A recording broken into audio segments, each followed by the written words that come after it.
Un día después de mudarme a la nueva casa de mi hijo, de repente la empleada doméstica vino corriendo, muy alterada, y me dijo: «Rápido, váyase de aquí antes de que su nuera regrese. Venga conmigo, le voy a mostrar algo». Me quedé en shock, temblando, al descubrir la verdad sobre mi nuera. Pero antes de continuar, revisa si ya te suscribiste al canal y comparte en los comentarios desde dónde nos estás viendo. Nos encantaría saber hasta dónde llegan nuestras historias de venganza. Hoy es el segundo día desde que me mudé a vivir con mi hijo y su esposa. El sonido del motor del coche se fue apagando poco a poco hasta quedar en silencio afuera del portón. Mauricio, mi hijo, acaba de llevar a Eugenio, mi nieto, a la escuela. Camila, mi nuera, también salió desde temprano, pero no la he visto regresar. Ahora solo quedamos la empleada y yo, Rosa. Decidí limpiar el juego de té de plata, la única reliquia de mi difunto esposo que traje conmigo. Pero de pronto, un ruido agudo sonó detrás de mí y casi dejo caer la tetera de plata. Me giré.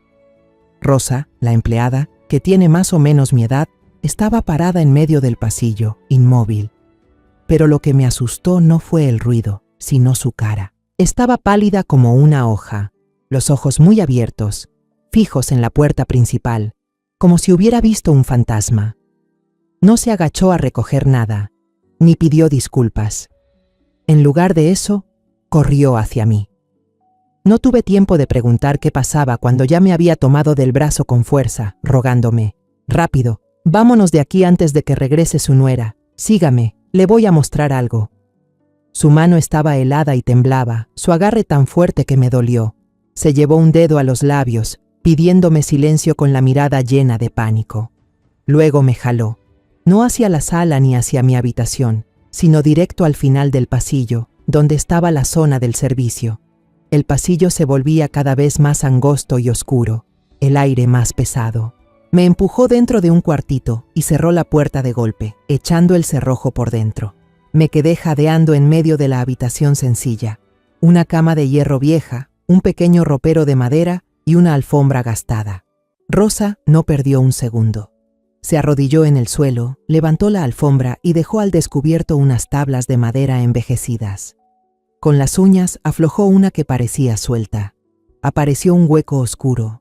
De ahí sacó con cuidado algo envuelto en un trapo viejo y amarillento. Sus manos temblorosas desdoblaron el paño poco a poco. Dentro había una libreta de cuero marrón, vieja y desgastada en las esquinas. Me la metió en las manos, susurrando con urgencia, el aliento caliente y tembloroso. El diario de Ana, la empleada anterior. Lo encontré atascado detrás de un mueble cuando limpiaba el cuarto de almacenamiento. «Léalo, rápido». Sentí un presentimiento terrible. Abrí la libreta. La letra era temblorosa, torpe, como escrita en medio del pánico. En la primera página había una línea corta. Día 12. El aroma en el despacho de la señora es cada vez más fuerte. Ella lo llama fragancia de purificación. Fruncí el ceño y pasé a la siguiente página. Las líneas se volvían más y más desesperadas. Camila dice que esto es solo un experimento. Dice que necesito limpiar mi energía negativa. Cada vez que grito de dolor y me ahogo con ese humo, ella sonríe y dice que es una reacción energética. Hay algo en sus ojos, algo que ya no es humano. Esos ojos vacíos, fríos. Sentí que la sangre se me helaba. Pasé rápidamente las siguientes páginas, llenas de notas sobre haber sido atada a una silla, obligada a inhalar un humo raro con olor a hierbas y lirios marchitos, sobre cómo su cuerpo se debilitaba y su mente se nublaba. Me quedé petrificada al llegar a la última página. La tinta estaba corrida, casi ilegible, como si la escritora hubiera usado sus últimas fuerzas. «Si desaparezco, busquen bajo el rosal del jardín». Ella dijo riendo que me enterraría allí si llegaba a unirme a los espíritus durante la purificación. El cuaderno se me cayó de las manos y golpeó el suelo con un sonido seco. Todo mi cuerpo temblaba. ¿El rosal? El mismo rosal enorme y lleno de flores que Camila me presumió orgullosa el primer día que llegué. Rosa se apresuró a recoger el cuaderno, los ojos llenos de lágrimas y una mirada suplicante. «Señora Elena, he notado que el señor Mauricio está muy raro últimamente. Se le olvidan las cosas, siempre está cansado. Ayer ni siquiera recordó mi nombre, y llevo casi un año trabajando aquí. Tengo miedo de que el próximo sea él. Las palabras de Rosa fueron como un rayo cayendo directo en mi mente. Un recuerdo brilló de repente, nítido como el día. La primera vez que vine aquí, Camila me sonrió con dulzura y me llevó a dar un recorrido por la casa. Al llegar al final del pasillo, señaló una puerta de madera oscura y dijo, con voz suave, como si no tuviera importancia: «Mamá puede ir a donde quiera en la casa, menos en mi despacho». En ese momento pensé que era una petición normal de privacidad, pero ahora que lo recordaba, su sonrisa nunca llegó a sus ojos.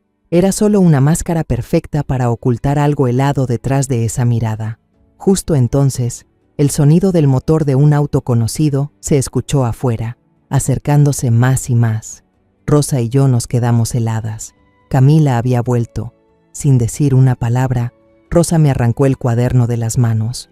Lo volvió a meter en el hueco bajo el piso, cubrió la tabla y acomodó la alfombra encima como si nada. Cada movimiento fue rápido y preciso, casi inhumano. Cuando terminó, me empujó fuera de la habitación. «Haga de cuenta que no vio nada», susurró con voz tensa por el miedo, por su seguridad y por la del joven también. Salí al pasillo con el corazón desbocado. La puerta del cuarto de servicio se cerró detrás de mí, devolviéndole al pasillo ese silencio falso y elegante. Casi tambaleándome, regresé al salón. Me dejé caer en el sofá de terciopelo, pero mi cuerpo estaba tan rígido que ni siquiera sentí su suavidad. Se oyó el sonido de una llave girando en la cerradura, y Camila entró. Llevaba varias bolsas de compras y me sonrió. ¿Mamá no se aburrió estando sola en casa? Su sonrisa seguía ahí, radiante como siempre. Pero ahora, a mis ojos, era solo una curva vacía en una máscara de porcelana fría. Cada gesto amable suyo me helaba la sangre. «¿Quiere un poco de té de manzanilla? Compré uno muy bueno», dijo mientras caminaba hacia la cocina. «Le ayudará a dormir mejor». Sentí la garganta seca. Té de manzanilla. Dormir mejor. ¿Habría algo en él? ¿Ana habría recibido alguna vez una taza de té para dormir mejor? Intenté forzar una sonrisa, pero mi propia voz sonó lejana. «Gracias, hija, pero no tengo sed». Tenía que mantener la calma. Cualquier señal de miedo podía ser un error fatal. Esa noche no pude dormir. Cada pequeño ruido de la casa me hacía saltar. El tic-tac del reloj del pasillo ya no marcaba el paso del tiempo, sino la cuenta regresiva hacia algo terrible. Me quedé despierta, con los ojos fijos en el techo oscuro, reviviendo la imagen del cuaderno y del rosal en el jardín. Cerca de las 2 de la madrugada, cuando el silencio era espeso como una manta, lo escuché.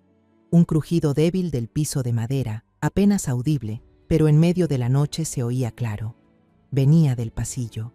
Contuve la respiración, el corazón a punto de salirse del pecho. Me deslicé hasta el borde de la cama y miré por la rendija de la puerta. Una silueta pasó frente a mi habitación.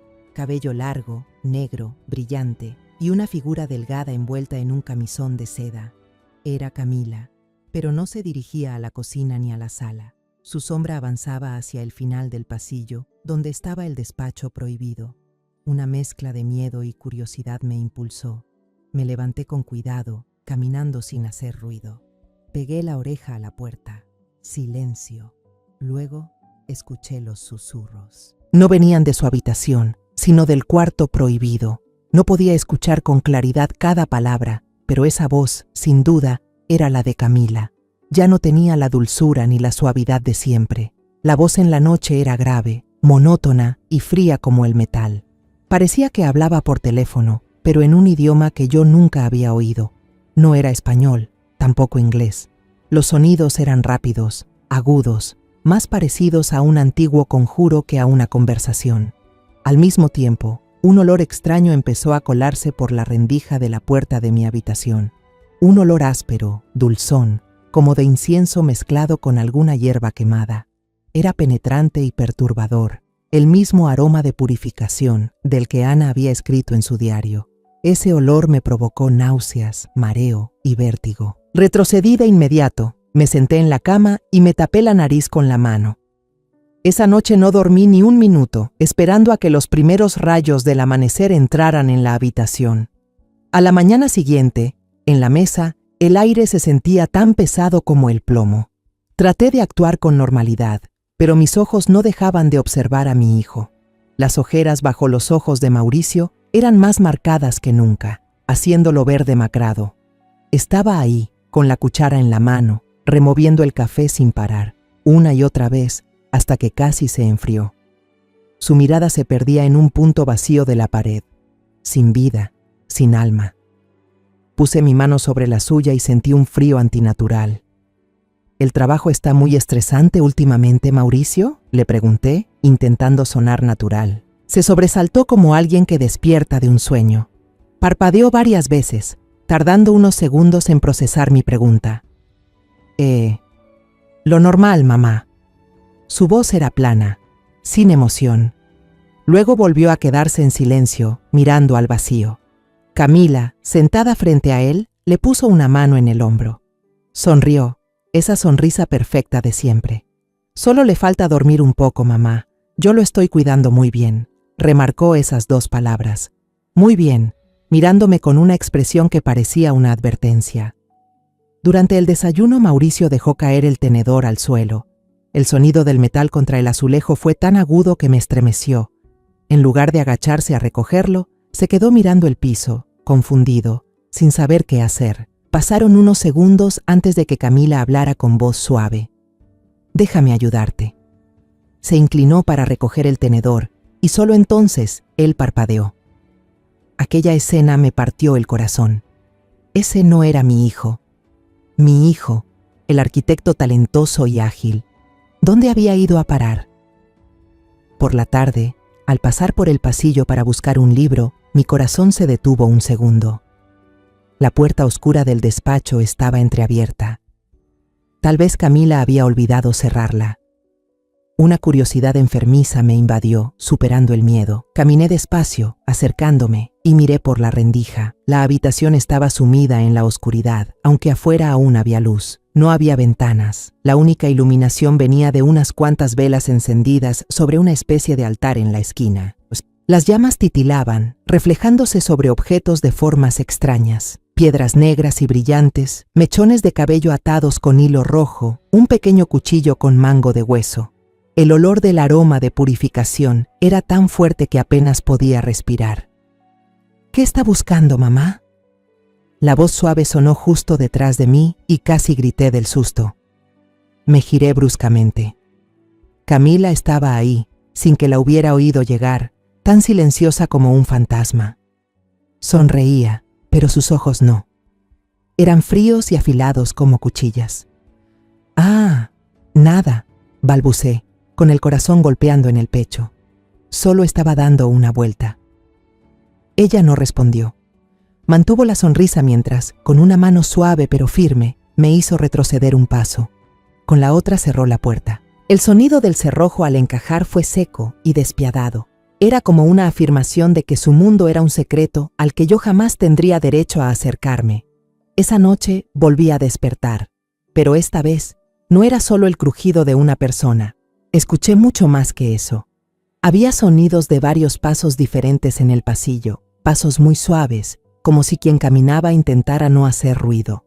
Los susurros ya no eran de una sola voz, sino de varias, mezcladas con risitas pequeñas y escalofriantes. Había gente extraña en la casa. Me acurruqué en la cama, cubriéndome la cabeza con la cobija. Pero esos sonidos seguían colándose en mis oídos, sembrando un terror absoluto. Esta ya no era la casa de mi hijo. A la mañana siguiente me desperté con el cuerpo rendido y la mente cargada de ansiedad. El ambiente en la casa era extrañamente sofocante.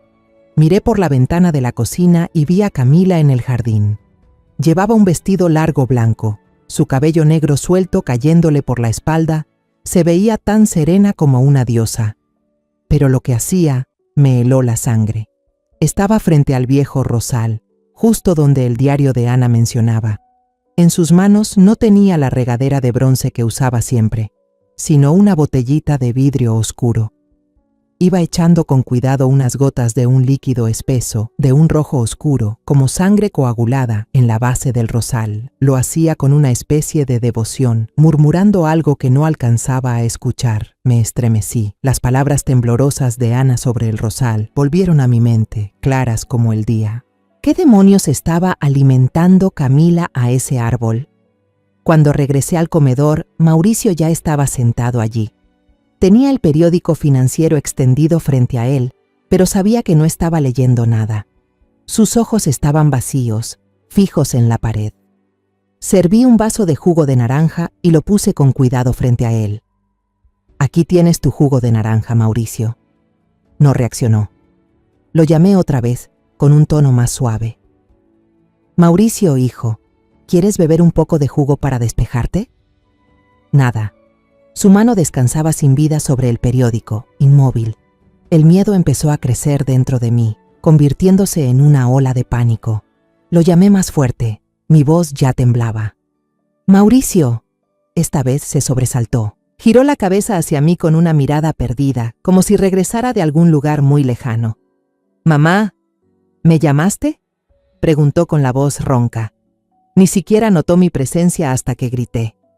El muro invisible que Camila había levantado alrededor de mi hijo era ya demasiado alto, demasiado sólido. Ya no podía alcanzarlo. En ese instante supe lo que debía hacer. Si no podía hablar con Mauricio, tenía que hablar con la única persona que aún podía darme respuestas. Tenía que hablar con Emilio. Pero ¿cómo sacarlo de la casa sin que Camila lo notara? Respiré hondo y me puse la expresión más tranquila que pude. Me acerqué a Camila cuando regresaba del jardín. «Camila, he notado que Emilio pasa mucho tiempo encerrado en casa. Parece un poco aburrido. ¿Qué te parece si lo llevo al parque un rato para que se distraiga?» Camila detuvo lo que hacía y me miró. Sus ojos se entrecerraron un poco. Una chispa de duda cruzó por ellos. El aire pareció tensarse por un momento. Pensé que iba a negarse, pero entonces sonrió, borrando cualquier rastro de desconfianza. «Buena idea, mamá. Que se diviertan mucho los dos». Hizo una breve pausa antes de añadir, con una dulzura cargada de advertencia. «Pero regresen antes del almuerzo, ¿sí?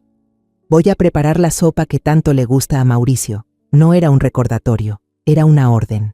En el parque, los rayos del sol y las risas de los otros niños parecían pertenecer a otro mundo.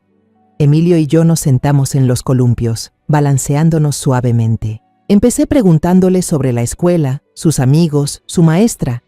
Quería que se sintiera cómodo, seguro con su abuela. Saqué del bolso un caramelo de chocolate envuelto en papel plateado brillante, su favorito. «Toma, es para ti», sonreí. El niño lo aceptó feliz, con los ojos encendidos de alegría. Cuando terminó el dulce, supe que había llegado el momento. Puse suavemente mi mano sobre su hombro. «Emilio», comencé, tratando de mantener mi voz firme. «He notado que tu papá se ve muy cansado últimamente. ¿Sabes por qué?» El niño dejó de balancearse. Sus piernas suspendidas se quedaron quietas. Bajó la mirada hacia sus tenis y murmuró casi en un susurro. «Papá tiene que trabajar con mamá por las noches». Sentí un nudo en el pecho. Contuve el aliento y continué, tratando de sonar lo más tranquila posible. «¿Qué tipo de trabajo, hijo? ¿Algo de la oficina?» Emilio levantó la mirada hacia mí. Los ojos claros de un niño de 8 años ahora reflejaban un miedo que jamás debería haber conocido. «No, abuela. Mamá habla con alguien en el espejo. Dice que es su amigo de luz». Tragó saliva. «Todas las noches mamá y papá entran al estudio al final del pasillo. Se quedan ahí mucho tiempo, a veces hasta la mañana». ¿Hablar con alguien en el espejo? Sentí que la sangre se me helaba. ¿Alguna vez has visto a ese amigo? El niño negó con fuerza, sus pequeñas trenzas moviéndose de un lado a otro. «No, mamá no me deja entrar. Una vez tuve curiosidad y me acerqué. Escuché que mamá cantaba canciones raras, diferentes a las que pasan en la tele o en la escuela. Su voz sonaba como un murmullo constante. Y la puerta del cuarto estaba muy fría, abuela», dijo temblando. Solo puse la mano y sentí que estaba helada como una piedra. «Canciones raras, una puerta fría como piedra». Cada detalle que contaba encajaba con la imagen aterradora que se formaba en mi mente. Hice la última pregunta, la más importante, aunque sabía que la respuesta me rompería el corazón. Entonces, ¿cómo se ve tu papá cuando entra con ella al cuarto? Emilio apretó los labios. Sus ojos se humedecieron. Parece con sueño, abuela. Mamá lo lleva de la mano como si fuera un bebé. Una vez me desperté a tomar agua y vi que papá lloraba. Lloraba en silencio, sin hacer ruido. Esas palabras fueron como un cuchillo directo al corazón. Mi hijo, mi fuerte Mauricio, llorando en silencio. No era voluntario. Estaba siendo forzado, torturado dentro de su propia casa. Una mezcla de dolor y rabia me quemó por dentro, tan intensa que tuve que morderme los labios para no llorar frente a mi nieto. En ese momento, el teléfono en mi bolso comenzó a sonar. Temblando, lo saqué. En la pantalla apareció el nombre Camila. Respiré hondo antes de contestar. Sí, hija, te escucho. Mamá, ya casi es hora de almorzar. Regresen las 2, ¿sí? La voz de Camila al otro lado era tan dulce que daba escalofríos. Lo supe de inmediato. Era una advertencia. De alguna manera nos estaba vigilando. De regreso a casa, Emilio no dijo nada. Solo apretaba fuerte mi mano. Sus dedos temblaban y supe que había puesto una carga demasiado pesada sobre los hombros de un niño. Pero no tenía otra opción. Sus susurros, esos detalles inocentes, eran el único arma que tenía para enfrentar la oscuridad que envolvía a mi familia. No podía seguir esperando. Tenía que encontrar pruebas, entender en qué se había convertido el monstruo que era mi nuera. Y la oportunidad llegó antes de lo esperado. A la mañana siguiente, durante el desayuno, Camila anunció con una sonrisa radiante: «Hoy tengo que asistir a una conferencia sobre energía espiritual en el centro. Seguramente estaré toda la mañana». Sentí mi corazón dar un salto, sola en esta casa. Esta era la oportunidad que el cielo me daba, una oportunidad frágil y llena de riesgos que debía aprovechar. Agaché la cabeza, fingiendo estar concentrada en mi plato de huevos para ocultar el destello en mis ojos, y asentí con indiferencia. Entonces, cuídate en el camino. En cuanto el sonido del motor de su auto desapareció detrás del pesado portón de hierro, actué de inmediato. No desperdicié ni un segundo. Fui directo al final del pasillo, donde una puerta de madera oscura se mantenía inmóvil como un guardia leal de secretos oscuros. El corazón me golpeaba el pecho como un tambor de guerra, retumbando en mis oídos. Cada paso se sentía pesado. Me paré frente a la puerta, respiré hondo y extendí mi mano temblorosa para agarrar el pomo de bronce helado. Ya me había preparado para que estuviera cerrada con llave, para tener que buscar la manera de forzarla. Pero cuando giré el pomo, se movió con suavidad. No estaba cerrada. Un escalofrío me recorrió la espalda. Camila no había dejado la puerta abierta por descuido. No la cerró porque era demasiado confiada, demasiado arrogante, convencida de que nadie en esta casa, y mucho menos una vieja como yo, se atrevería a entrar en su territorio. Esa arrogancia era su error y mi única esperanza. Empujé la puerta con cuidado. Una corriente de aire frío y un olor penetrante me golpearon en la cara. Era una mezcla repugnante de lirios marchitos, incienso y humedad. El olor de un lugar que nunca ve la luz del sol. La habitación estaba completamente a oscuras, sin un solo rayo de luz natural. La única iluminación venía de unas cuantas velas encendidas que titilaban sobre un pequeño altar en la esquina, con una luz temblorosa, casi fantasmal. Cuando mis ojos se acostumbraron a la oscuridad, empecé a distinguir mejor las cosas. En las paredes cubiertas de terciopelo negro colgaban telas con símbolos extraños, líneas curvas y ángulos que se entrelazaban de forma incomprensible. Sobre el altar, además de las velas y un incensario del que salía una fina columna de humo, había mechones de cabello atados con hilo rojo, un pequeño cuchillo con el mango hecho de hueso animal y unas piedras negras, lisas y brillantes, como si hubieran sido pulidas durante siglos. Empecé a revisar todo con método, tratando de mantener mi respiración controlada, Comencé por el escritorio de madera de ébano. Los cajones no tenían llave. Dentro solo había cuadernos llenos de símbolos que no podía leer, como si fueran de un idioma antiguo. Nada útil. Dirigí mi atención al gran armario que se alzaba en la esquina del cuarto. Abrí las puertas y un olor a alcanfor y tela vieja me llenó la nariz. Dentro había un montón de pañuelos de seda negros, doblados con cuidado.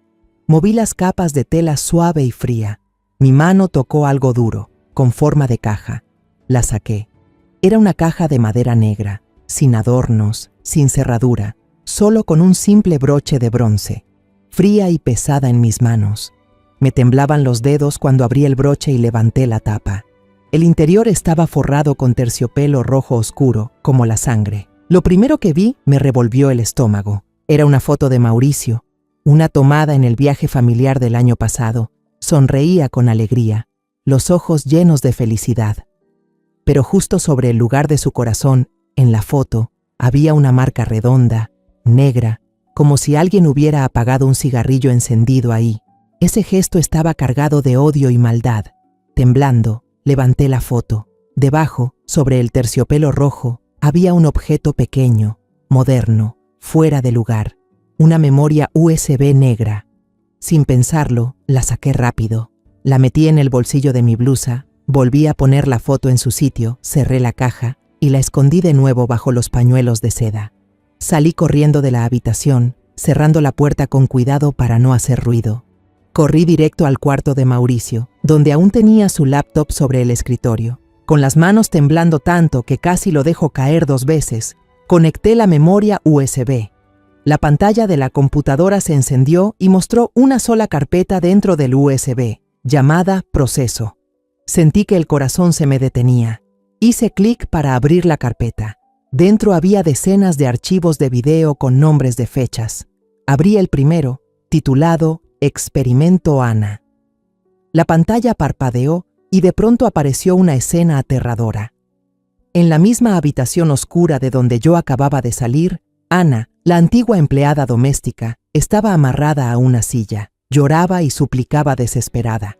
A su alrededor estaban Camila y 3 mujeres más, todas con máscaras de porcelana blanca sin expresión. Estaban recitando cánticos monótonos. Camila no decía nada, solo se quedaba allí, sonriendo mientras miraba a Ana retorcerse. Una sonrisa vacía, satisfecha. Tuve que taparme la boca con la mano para no vomitar. Temblando, abrí el video más reciente, llamado Preparación M, la M Mauricio. El escenario era el mismo cuarto, las mismas mujeres con máscaras, pero esta vez la figura en la silla no era una persona real, era un muñeco hecho de paja, vestido con un traje de oficina de Mauricio.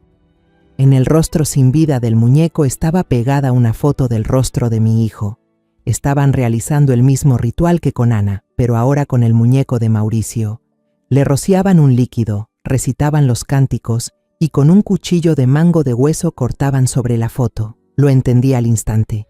Una verdad horrible y clara como el día. Ana no era el objetivo. Ella solo fue el sacrificio, una prueba para perfeccionar el ritual. Mi hijo era el objetivo final. No solo querían debilitarlo, estaban preparándose para hacer algo mucho peor. En ese momento, escuché el motor del coche familiar afuera del portón. Camila había regresado antes de lo previsto. Una ola de pánico total me invadió. Busqué desesperada el cable, conecté mi teléfono al portátil. Tenía que copiar esos videos. Eran mi única prueba. Arrastré la carpeta Proceso al icono del teléfono. La barra azul de progreso apareció, avanzando con una lentitud torturante. Cada segundo se alargaba como un siglo. Escuché el portón de hierro abrirse, el sonido de las llantas crujiendo sobre la grava. «¡Rápido, por favor! ¡Rápido!», susurré sin apartar los ojos de la pantalla. «Copia completada». En cuanto apareció el mensaje, saqué la USB y el cable de golpe. Corrí de nuevo a la habitación oscura, el corazón a punto de estallar. Metí la memoria USB de nuevo en la caja negra, la escondí bajo el montón de pañuelos de seda y salí cerrando la puerta justo cuando escuché la llave de Camila entrando en la cerradura principal. Corrí a la cocina, abrí el grifo, tomé un vaso y fingí que lo estaba lavando. Mi corazón seguía desbocado en el pecho. Camila entró con esa sonrisa perfecta en los labios. ¿No se siente sola en casa, mamá? Forcé una sonrisa, intentando que la voz no me temblara. Estoy bien, no te preocupes.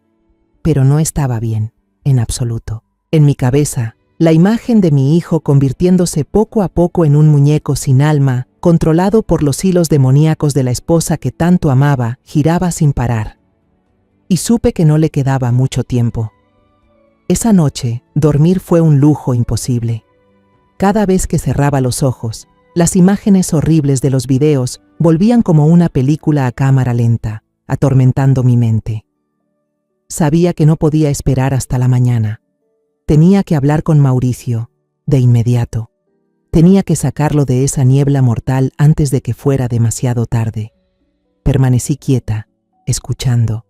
La casa estaba sumida en un silencio pesado, roto solo por el tic-tac constante del reloj de péndulo en la sala. Cada tic-tac sonaba como un martillazo en mis nervios tensos como cuerdas. 10 en punto. 10:30. Esperé. Mi paciencia estaba afilada por el miedo absoluto. Luego el reloj marcó las 11. Un momento después, escuché la puerta del dormitorio de ellos abrirse y los pasos suaves de Camila yendo hacia el baño. El sonido del agua empezó a correr desde la ducha. Ahí estaba. Esa era mi oportunidad. Me escabullí fuera de mi habitación, con el corazón latiendo tan fuerte que temí que pudiera oírlo. Caminé descalza sobre el piso frío de madera, conteniendo la respiración hasta llegar a la puerta de su dormitorio. La puerta estaba entreabierta. Toqué 2 veces, apenas un sonido audible. Unos segundos después, Mauricio abrió. Llevaba un pijama de seda, el cabello despeinado, el rostro demacrado bajo la luz tenue de la lámpara. Se veía agotado, un poco confundido al verme ahí a esa hora. Me llevé un dedo a los labios, pidiéndole silencio, y susurré con urgencia. Sal un momento conmigo al porche. Tengo algo muy importante que decirte. Mauricio dudó. Sus ojos se desviaron inconscientemente hacia el baño, donde el agua seguía corriendo. Había una vacilación, un miedo difuso en su mirada, pero tal vez, en lo más profundo, todavía quedaba algo del hijo que alguna vez fue, algo que aún confiaba en su madre. Finalmente asintió y me siguió en silencio. El aire frío de la noche de noviembre me hizo estremecer. Nos sentamos en la mecedora del porche, que todavía se movía suavemente después de que nos sentamos. A la luz de la luna en cuarto menguante, el rostro de mi hijo se veía aún más pálido, sin vida. No di rodeos, no tenía mucho tiempo. Saqué el teléfono del bolsillo de mi bata, la pantalla aún encendida. Entré al estudio de Camila, dije directamente, con una voz firme que no dejaba espacio para la duda. Y vi esto. Reproduje el video donde se veía a Ana atada. La luz de la pantalla iluminó el rostro de Mauricio. Entrecerró los ojos, sin mostrar ninguna emoción, sin sorpresa, sin miedo, solo una curiosidad fría. ¿Quién es ella, mamá?, preguntó con voz plana, casi mecánica. Sentí que el corazón se me apretaba. Es Ana, la exempleada de la casa. ¿No la reconoces? Contuve el pánico que me subía por la garganta y pasé al segundo video, el del muñeco con su foto pegada. Mi voz temblaba de rabia y miedo. ¿Y esto? Mira lo que están haciendo contigo, Mauricio. ¡Míralo! Él observó la pantalla, la imagen de sí mismo convertido en un muñeco de paja. De repente, soltó una risa suave, seca y vacía, un sonido más aterrador que un grito. «Mamá», dijo con voz ligera, «Camila solo está meditando. Debe de ser una nueva técnica de meditación, usando imágenes para concentrarse y limpiar la energía negativa. No pienses cosas raras». Me quedé helada, sin poder creer lo que oía. ¿Meditación? ¿Limpieza de energía? ¿Qué demonios le había metido Camila en la cabeza? Lo tomé por los hombros, lo sacudí, como si eso pudiera despertarlo de su trance. «Mauricio, despierta. ¿Sabes lo que estás diciendo? Eso no es meditación. Es brujería. Te está haciendo daño. ¿No ves que estás cada vez más débil, más vacío? ¿Dónde está mi hijo? Sus ojos me miraron sin brillo, sin una pizca de emoción. El muro de indiferencia ya estaba completamente erigido. Estoy bien, mamá. En serio, desde que medito con Camila me siento más ligero, sin tanta presión del trabajo. En mi desesperación, le conté todo. Le hablé del diario de Ana, de la última frase que apuntaba hacia el rosal. Conté la advertencia de Rosa, el miedo que ella sentía al ver que él ya ni siquiera recordaba su propio nombre. Lo conté desesperada, con la voz temblorosa y las lágrimas empezando a salir. Había puesto toda mi esperanza en esa conversación. Él solo escuchaba en silencio, sin que su rostro mostrara la más mínima emoción, como si le estuviera contando una historia que no tenía nada que ver con él. Cuando terminé, sollozando sin poder controlarme, me quitó suavemente las manos de los hombros. Un gesto tierno, pero tan cruel como una puñalada. Mamá está cansada, por eso piensa demasiado, dijo con la misma voz monótona y sin vida. Debería irse a dormir temprano. Hace mucho frío afuera. Se detuvo un momento y añadió: Camila va a salir en cualquier momento. Se levantó, dio media vuelta y entró en la casa, dejándome sola en el porche con la noche helada y una desesperación tan densa como la oscuridad que me envolvía. El muro invisible que Camila había levantado alrededor de mi hijo era demasiado sólido.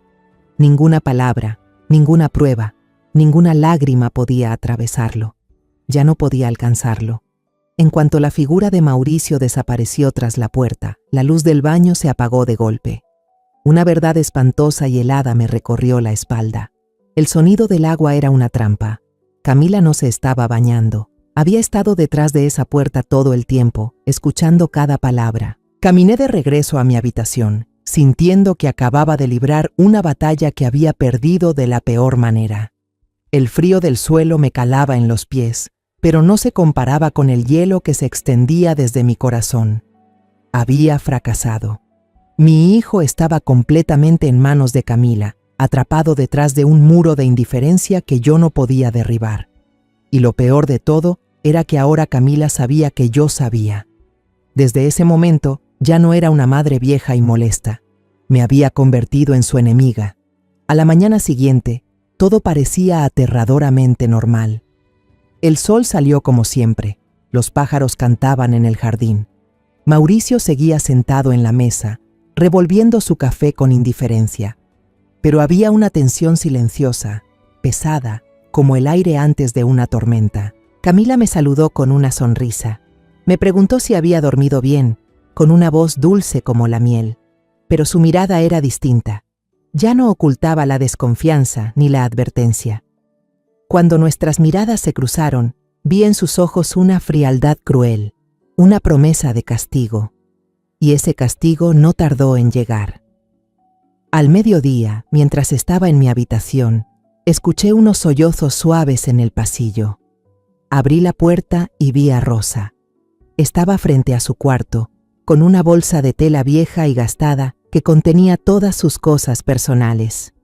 Lloraba, no con llantos fuertes, sino con lágrimas silenciosas de miedo y resignación. Tenía los ojos hinchados. La llevé rápidamente a la cocina, donde podíamos hablar a solas. «¿Qué pasa, Rosa? ¿Por qué está empacando sus cosas?»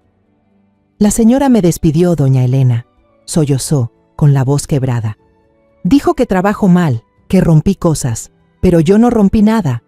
Dijo que tengo que irme de inmediato, que ni siquiera puedo esperar hasta fin de mes para cobrar». Sentí que el corazón se me hundía. Lo entendí enseguida. No se trataba de su desempeño. Era la venganza de Camila, un tiro certero que daba en 2 blancos. Castigaba a Rosa por ayudarme y al mismo tiempo me dejaba sin mi única aliada en esa casa. Me estaba aislando, paso a paso, convirtiéndome en un pájaro enjaulado, sin salida. «Lo siento, Rosa, todo esto es culpa mía», murmuré, con el pecho oprimido por la culpa. «No es su culpa», negó ella, secándose las lágrimas. Yo sabía que este día iba a llegar. Aquí todo da miedo. Miró alrededor y me metió en la mano un papelito doblado en 4. «Es el número de mi hermana. Me quedaré en su casa. Si pasa algo, llámeme. Pero no use el teléfono de aquí. Bajó la voz. Creo que la señora puede estar escuchando.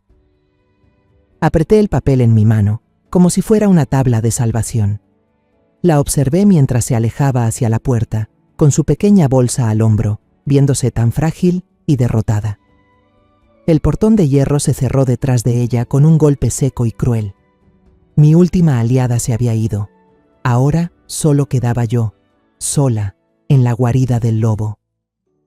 Esa tarde, cuando Emilio todavía estaba en la escuela y Mauricio no había vuelto del trabajo, la casa se volvió tan silenciosa que daba miedo. Yo estaba sentada en la sala, fingiendo leer un libro, pero mi mente era un caos.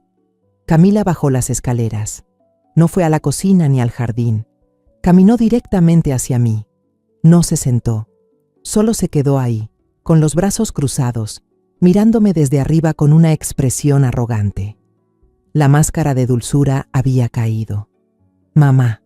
Su voz ya no era suave. Sonaba fría, cortante, como si saliera entre los dientes. Ya le advertí. Le dije que no se metiera en mis asuntos. Levanté la vista y la miré directo a los ojos negros y helados.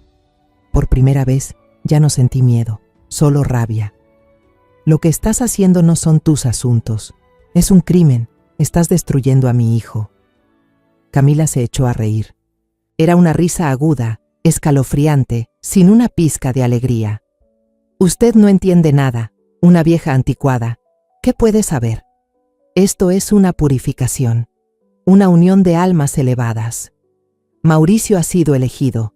Será liberado del peso de este cuerpo mortal. Usted es una extraña. Nunca lo va a comprender. Se inclinó tan cerca de mi cara que pude sentir su aliento frío y oler el leve aroma a hierbas que emanaba de su cuerpo. Su voz bajó a un susurro, pero cada palabra cortaba como un cuchillo. Quédese tranquila siendo una madre anciana y respetable en sus últimos años. Cuide a Emilio, cocine, lea libros. Ese es su papel. Si no... Se detuvo. Sus ojos se entrecerraron hasta volverse dos líneas finas. No puedo asegurarle que la purificación no venga también por usted. Ana también fue curiosa, como usted. Esa amenaza descarada me heló la sangre. Ana. Lo había admitido. Luego se dio la vuelta y se fue, caminando con la soberbia de una reina. Me dejó sentada ahí, temblando de miedo y furia. La máscara había caído por completo, revelando el rostro de un verdadero demonio. Desde esa noche, mi vida en esa casa se convirtió en un infierno. Camila ya no fingía. Me trataba como si no existiera, pero su presencia era como la de un fantasma, siempre rondando, siempre amenazante. Cada noche los ruidos que antes escuchaba se volvieron más claros, más descarados. Oía pasos en el pasillo, susurros y risitas extrañas que venían de las rendijas de las puertas. Ya no se escondían. Sabían que yo sabía y querían que sintiera miedo. No me atrevía a salir del cuarto después del anochecer. Empujaba el pesado ropero contra la puerta, me acurrucaba en un rincón y rezaba. Aquella casa lujosa se había convertido en una prisión, en un escenario para rituales enfermizos.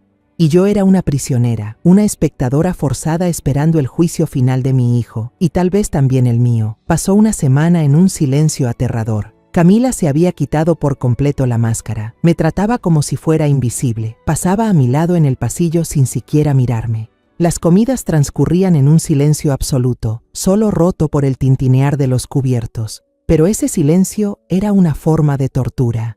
Me mantenía en alerta, siempre preguntándome cuándo atacaría esa serpiente. El estado de Mauricio empeoraba cada día. Era como un fantasma vagando por su propia casa. A veces se quedaba horas en el sofá, mirando un punto fijo en la pared, con los ojos abiertos pero vacíos. Ya no leía, no veía televisión, no hablaba, solo existía, como un cascarón sin alma. Cada vez que lo veía así, sentía que el corazón se me desgarraba. Aquella mañana, mientras me acurrucaba en mi habitación intentando leer unas páginas para olvidar la realidad, un pequeño ruido sonó desde el balcón. Me sobresalté y me di la vuelta. Emilio. El niño no había entrado por la puerta principal. Había trepado por la barandilla del balcón que conectaba su habitación con la mía un acto peligroso para un niño. Su rostro estaba pálido, los ojos abiertos de par en par, llenos de miedo. Se deslizó rápido dentro del cuarto, cerró de golpe la puerta del balcón y corrió las cortinas. Corrió hacia mí, me agarró de la manga y susurró con voz temblorosa: «Abuela, abuela». «¿Qué pasa, hijo? ¿Por qué trepaste por aquí?». Lo abracé por los hombros pequeños que temblaban, tratando de calmarlo. «Acababa de ir a la cocina por agua», dijo, jadeando. La puerta del estudio de mamá estaba entreabierta. No quise mirar, pero la oí hablando por teléfono con alguien. Un escalofrío me recorrió la espalda. Lo tomé de los hombros, apremiante. «¿Qué decía tu mamá? ¿Qué escuchaste? Dímelo». Emilio hizo un puchero. Los ojos se le llenaron de lágrimas. No escuché todo, pero oí unas palabras. Mamá dijo: «La luna llena de mañana es el momento perfecto». Luego dijo: «El ritual se completará». El niño soltó un sollozo. Y también dijo: «Él ya está listo, luego debe ofrecerse voluntariamente». Cada palabra de Emilio, aunque inocente y entrecortada, cayó sobre mí como un golpe seco. La luna llena de mañana. Completar el ritual. Ofrecerse voluntariamente. Ya lo entendía todo. Ya no esperaban más. La guadaña de la muerte estaba levantada. Mañana sería el día en que atacarían a mi hijo.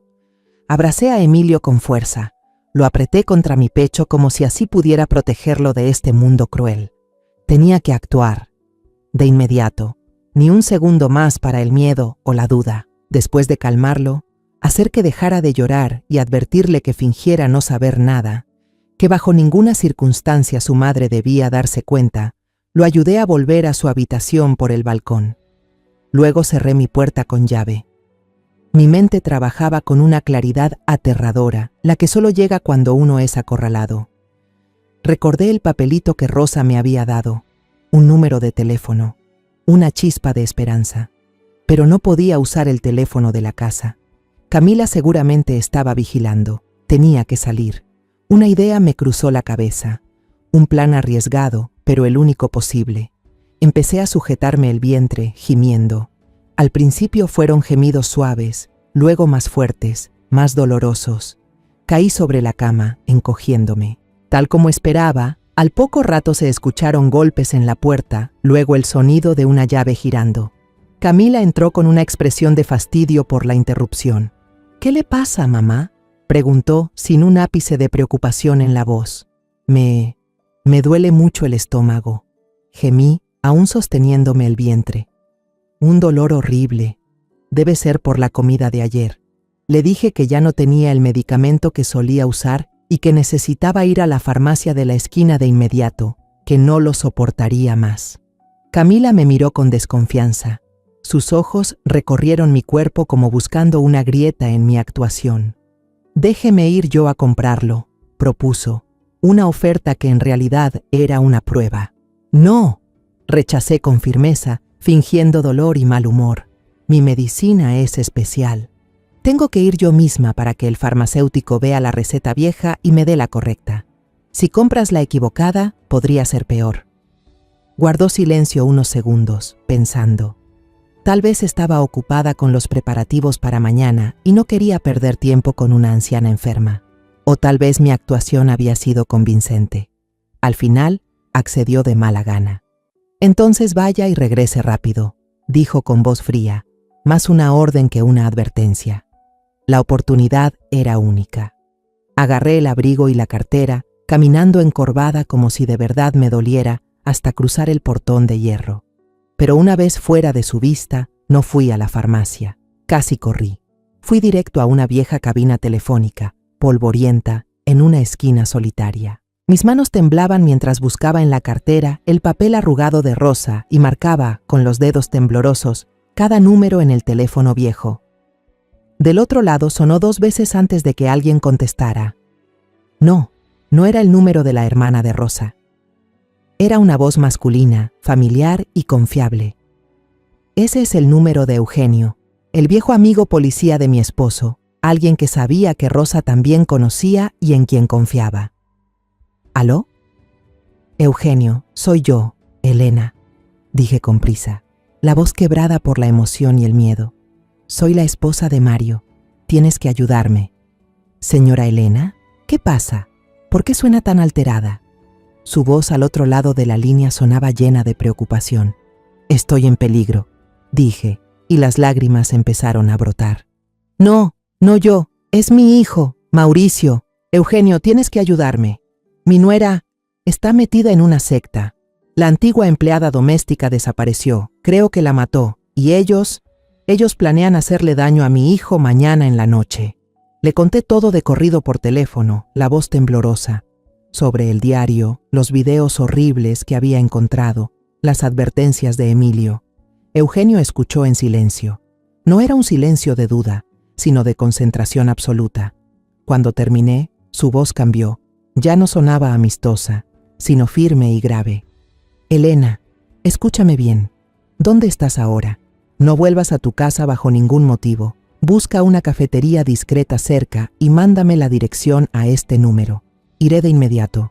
Las instrucciones de Eugenio me llevaron a una pequeña cafetería escondida en un callejón al que nunca había ido. El aire olía a café tostado y pan dulce, pero yo solo sentía el amargor en la garganta.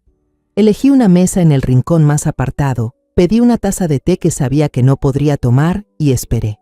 Cada vez que la puerta se abría, el corazón me daba un brinco. Me temblaban tanto las manos que la cucharita tintineaba contra la taza de porcelana. Estaba apostando la vida de mi hijo, de mi nieto y la mía misma en este encuentro. Unos 15 minutos después, Eugenio llegó. No llevaba uniforme, solo una chaqueta de cuero vieja, el rostro marcado por la preocupación. Echó un vistazo rápido al lugar antes de sentarse frente a mí. ¿Está bien, Elena?, preguntó en voz baja, con tono sincero. Negué con la cabeza, incapaz de hablar. En su lugar, le tendí el teléfono con las manos temblorosas, ya abierta la carpeta de videos. Mírelo, esta es la prueba. Eugenio tomó el teléfono. No dijo nada, solo observó en silencio. Miré su rostro. Cuando apareció el video de Ana, frunció el ceño. Cuando llegó a la escena del muñeco de Mauricio siendo torturado, su expresión se endureció, la mandíbula apretada. El silencio de un policía con experiencia puede ser más aterrador que los gritos. Esto es peor de lo que imaginaba, dijo por fin, la voz grave y densa de rabia contenida. Es el grupo Las Mujeres de la Luz. Hemos estado siguiéndolas por un tiempo, pero nunca tuvimos suficiente evidencia para intervenir. Actúan como una secta de élite. Reclutan mujeres ricas, con poder, pero emocionalmente inestables. Son muy reservadas. Todos sus rituales ocurren a puerta cerrada. ¿Entonces ustedes ya las conocían? La esperanza empezó a encenderse en mí. Sí, pero no podíamos hacer nada. Hasta ahora. Eugenio me miró con seriedad. Estos videos valen mucho, pero pueden alegar que son montajes. Necesitamos algo que no se pueda negar. Entendí lo que quería decir. Temblando, saqué del bolsillo de mi abrigo el cuaderno de cuero de Ana, que había llevado como un amuleto. Lo abrí en la última página y señalé una línea escrita con desesperación. Aquí, busca bajo el rosal del jardín. Esto podría ser la prueba física que necesita. Los ojos de Eugenio brillaron. Él leyó atentamente la inscripción, luego levantó la vista y me miró con ojos más agudos. Un cadáver. Así es. Con esto podemos pedir una orden de registro urgente al juez. Elena, usted nos dio la llave. No perdimos ni un segundo más. Sobre la servilleta del café, Eugenio trazó rápidamente un plan detallado. Todo tenía que ocurrir muy rápido, muy ordenado y perfecto.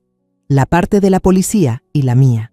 Mi misión era muy importante y también muy peligrosa.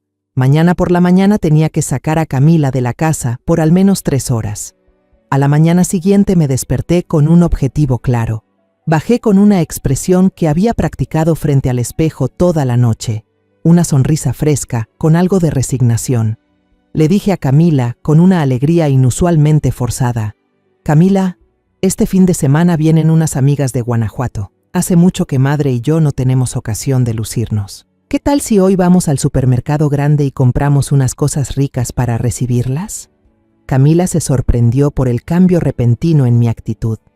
Me miró, tratando de detectar algo fuera de lo normal. Quizá pensó que yo había quedado completamente devastada aquella noche y que había aceptado mi destino. O quizá el hecho de que hubiera completado el rito esa noche la tenía tan ocupada que bajó la guardia ante una anciana inofensiva como yo. Tras dudar un momento, asintió. Está bien, vamos entonces. En el supermercado empecé la actuación de mi vida. Calculadamente alargué el tiempo. Recorrí pasillo por pasillo, escogiendo cada producto con una meticulosidad insoportable. Tomé un aguacate, lo giré y lo miré de un lado a otro, preguntándole a Camila cómo escoger el mejor. Me quedé varios minutos en la sección de carnes, indecisa entre res y cordero. Camila empezó a impacientarse. Miraba constantemente el reloj de pulsera y movía el pie en el suelo. Mamá, ¿podemos apurarnos un poco? Tenemos muchas cosas que hacer en casa. Mi corazón latía con fuerza en el pecho. No sabía si el equipo de Eugenio ya había terminado. Necesitaba más tiempo. Cuando cruzábamos una zona muy concurrida, de repente me sentí mareada y me agarré del carrito. ¡Ay! Me siento un poco mareada. Me quejé, frunciendo el ceño. Será porque no he desayunado. Déjame sentarme un rato.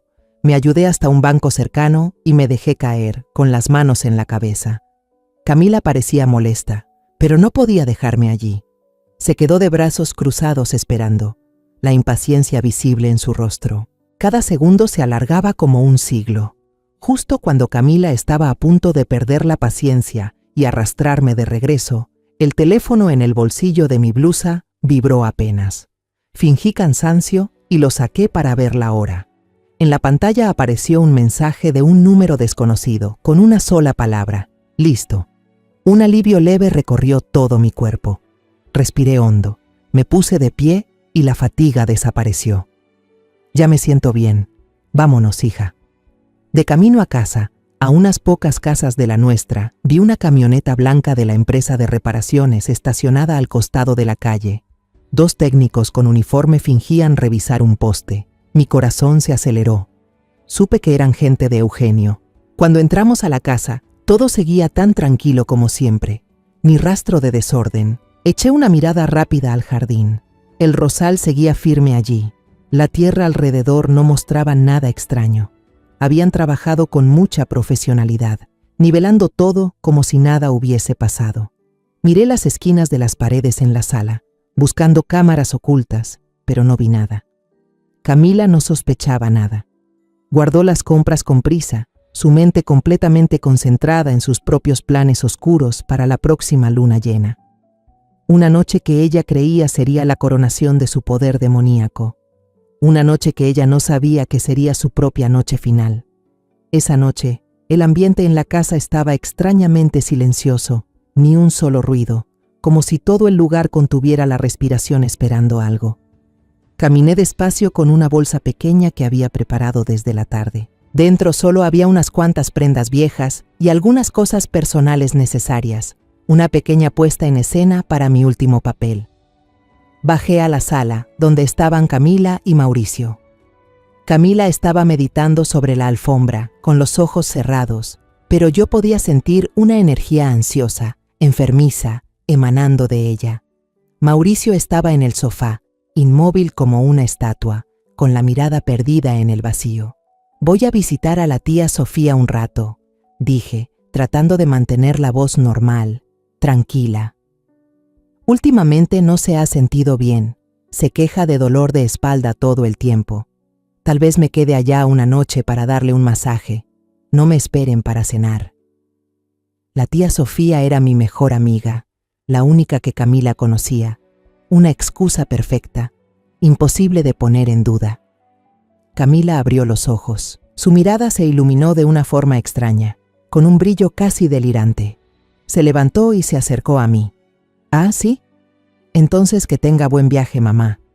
Mándele mis saludos. Me abrazó, un abrazo fuerte y helado. Pude sentir claramente su alegría por librarse, al fin, del último obstáculo en la casa, justo en la noche más importante. Ese abrazo no era afecto, era una despedida llena de satisfacción. Miré a Mauricio. Solo levantó la vista un momento, sus ojos vacíos, sin una chispa de emoción, y luego volvió a mirar las líneas de su mano. No dijo adiós, ni siquiera asintió. Sentí el corazón apretarse, como si alguien lo exprimiera con una pinza. Pero tenía que irme. Salí por la puerta arrastrando mi maleta pequeña. El sonido de las ruedas sobre el piso de cerámica se escuchaba solitario. Pero no fui a casa de la tía Sofía. Caminé hasta la esquina, donde la oscuridad cubría todo. Un auto negro, sin placas de policía, me estaba esperando. La puerta se abrió. Eugenio estaba en el asiento del conductor y me saludó con un leve movimiento de cabeza. Dentro del auto, el aire se sentía denso, cargado. Además de Eugenio, había una joven oficial sentada atrás. Frente a ella una serie de pequeñas pantallas que mostraban imágenes de las cámaras ocultas que su equipo había instalado. Vi mi sala, el pasillo y, lo más importante, una toma nítida del cuarto secreto. El mundo privado y perturbador de Camila ahora estaba completamente expuesto ante nosotros. Apenas me acomodé, la vi actuar en las pantallas. Camila se había puesto un vestido de seda blanco, largo, que la hacía parecer una novia en una boda infernal. Encendía más velas negras y esparcía pétalos de rosa, no rojos, sino negros, por todo el suelo. Unos minutos después, la puerta trasera se abrió y 3 mujeres con máscaras de porcelana blanca entraron sin hacer ruido, moviéndose como fantasmas. Eran las mismas que aparecían en el video de Ana. 1 hora más tarde llegó el momento más aterrador.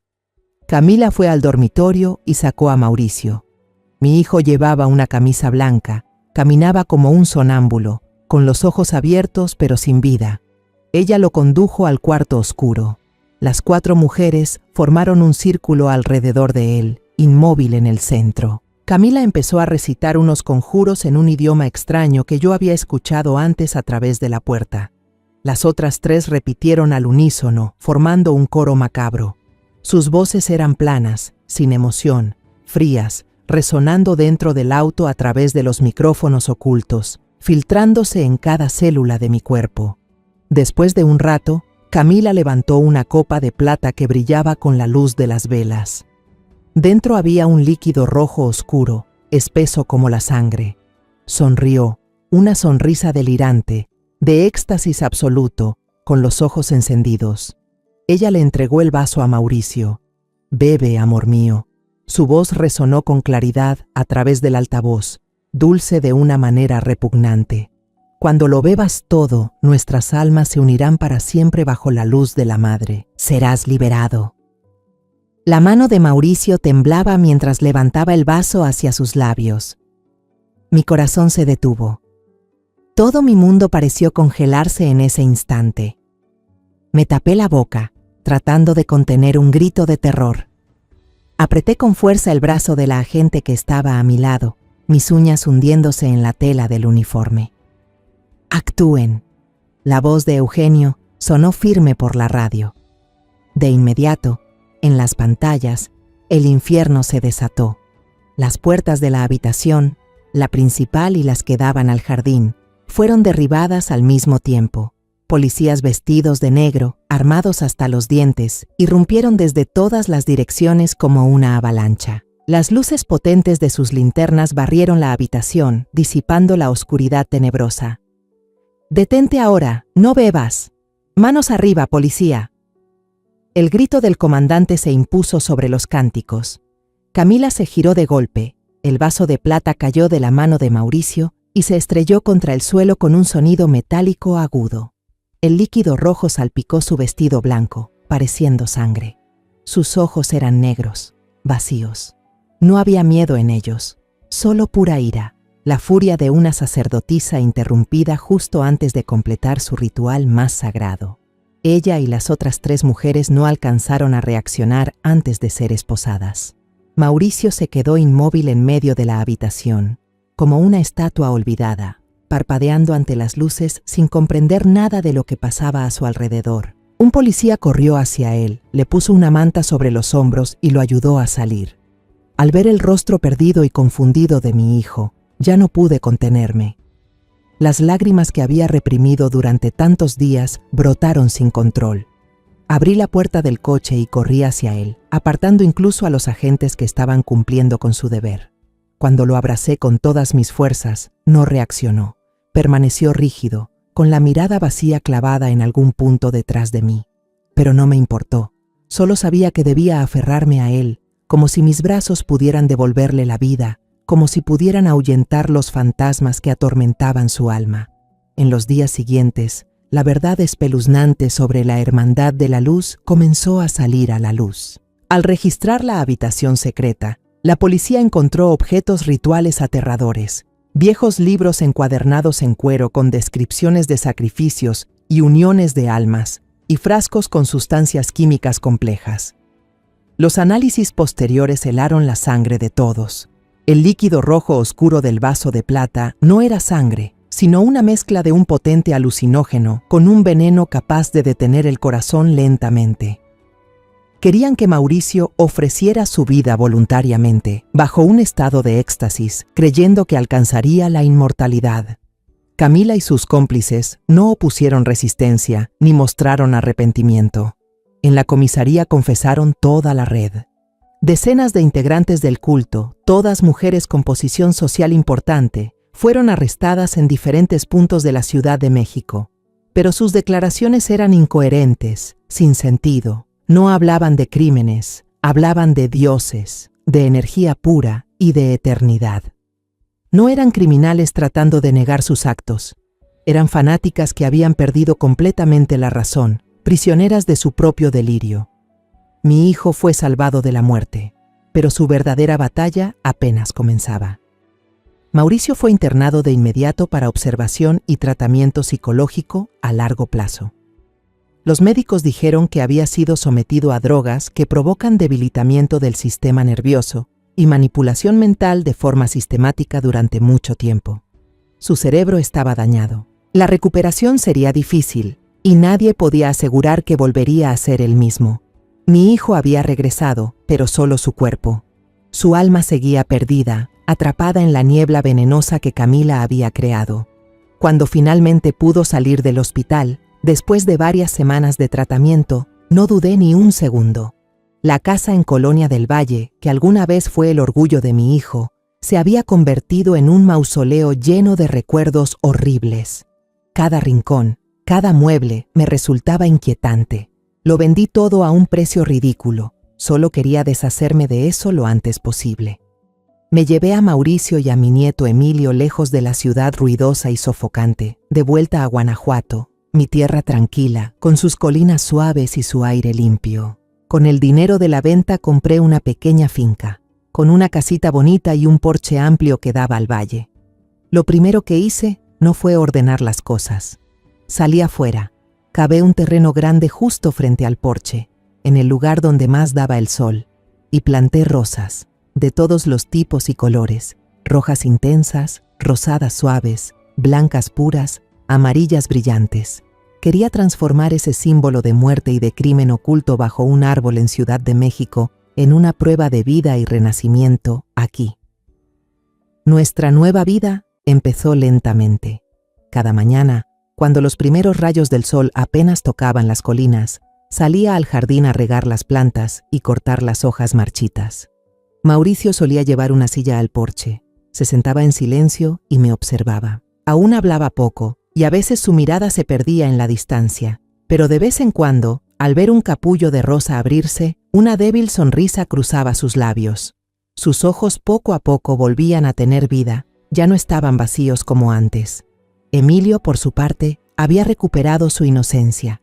Corría y jugaba entre las filas de flores, y su risa clara resonaba por toda la finca. Su risa era el mejor remedio para las heridas de los dos.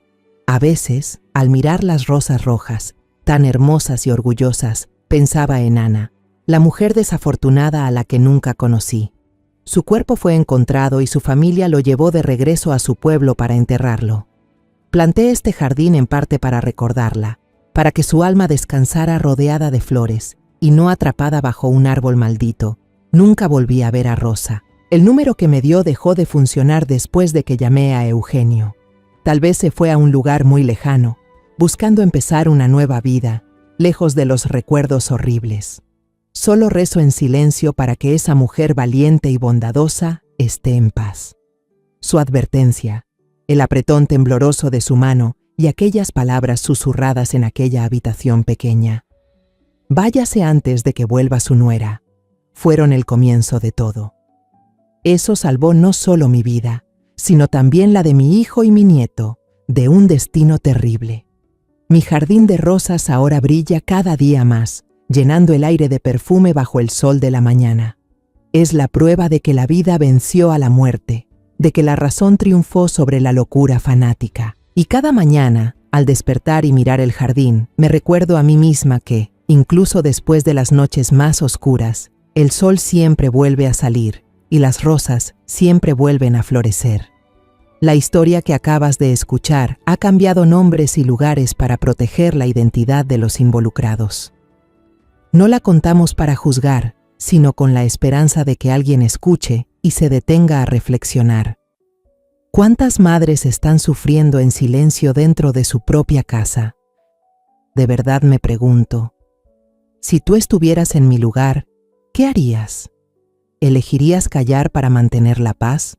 ¿O te atreverías a enfrentarlo todo para recuperar tu voz?